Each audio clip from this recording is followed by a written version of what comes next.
هو ايه اصعب درس في البايو؟ الغريب ان لو سالت السؤال ده كل طالب هيجاوب بسؤال مختلف. اللي هيقول لك الاميونيتي، واللي هيقول لك الدي ان اي، واللي هيقول لك الهرمونز، واللي هيقول لك كتير من الدروس. هي الفكره هي اصعب درس في البايو ايه، ولا الفكره انت بتتعامل مع البايو ازاي؟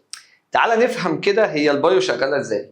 انا عارف ان انت كطالب ثالثه سنه وانت اول مره تقابل البايو، بس تعالى هندي فاونديشنز ليها، بس هنسال شويه اسئله الاول.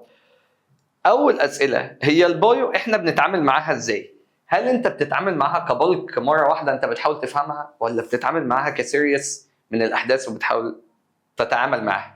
انا هقول لك تسال البايو ايه. 4 اسئله محتاج تفهمها: وات او ايه، واي، ليه، هاو، ازاي، ذن، ثم. ايه اللي هيحصل؟ اللي لازم تتعامل معاه مع اي درس في البايو ان انت بتساله كل شويه سؤال: ازاي؟ اول حاجه هنسال وات البروسيس اللي احنا بنتكلم عنها، او السيستم، او التايتل اللي احنا شغالين عليه. واي احنا بندرسه ليه؟ محتاجين نفهم ليه بندرسه، ليه بندرس البروسيس، ليه بندرس السيستم، ليه بندرس الدرس ده.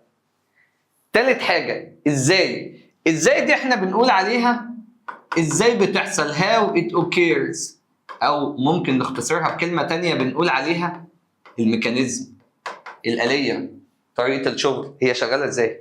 ما انت عشان تفهم الأحداث كويس زي الفيلم في التتر مكتوب أسماء الممثلين، وعارف إن الممثل ده موجود في الفيلم بس مش عارف هو هيعمل ايه.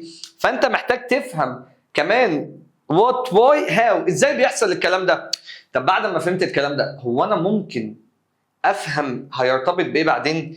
ممكن افكر كده مع المستر ان انا ازاي اعمل لينكينج ما بين البروسيس دي بالبروسيس اللي جايه. احنا بنتكلم على الليفنج اورجانيزم او الهيومن بودي اللي هو اصلا كله مرتبط ببعض، فاكيد هتلاقي في لينكينج ما بين البروسيس دي الاولانيه والثانيه. طبعا انت عندك سنه طويله هتفهم فيها الدروس كلها. احنا بنتكلم عندنا حوالي 6 شابترز في ثالثه ثانوي بيولوجي، والبكالوريا ان شاء الله اللي مكمل مسار طب وعلوم حياه هيقابلك البيولوجي في ثالثه، بس انت خدت شويه تمهيدي اللي في اولى ثانوي، على عكس ثالثه ثانوي اللي لسه هتبدا السنه دي ما خدوش حاجه في البيولوجي.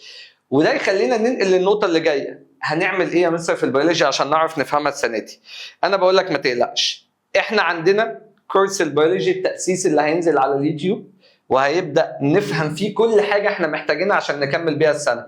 اي حاجه ريفرنس انت محتاجها، سواء حاجه ليها علاقه بالموليكولر بيزز، حاجه ليها علاقه بالسيل بيولوجي، حاجه ليها علاقه بالبلانت، بالهيومن، بالميتابوليزم او الجيناتكس، كل ده هيقابلك في الكورس الايه؟ التاسيس. من النهارده مش عايزك تقول انا وحش في البايو، انت لسه ما تعرفش انت وحش في البايو، لا انت بس ما لقيتش حد يفهمك الفكره صح. هستناك ان شاء الله في بدايه الكورس التاسيسي على اليوتيوب. السلام عليكم.